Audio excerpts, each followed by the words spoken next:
جی آپ کے سوال اور ہمارے جواب پوچھیں۔ طلت بھائی، میرا آپ سے سوال یہ ہے کہ یہ جو پروجیکٹ عمران کی ناکامی کے بعد پاکستان میں تباہی و بربادی نازل ہوئی ہے، اب یہ اس کا سارا ملبہ جو ہے وہ سیاست دانوں پہ کیوں گرایا جا رہا ہے؟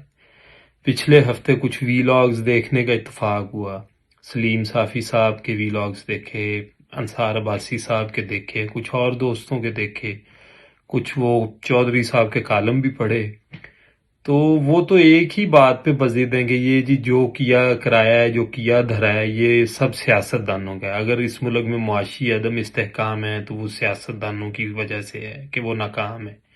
اگر اس ملک میں سیکیورٹی لیبس ہیں تو وہ جناب سیاست دان اس کے ذمہ دار ہیں۔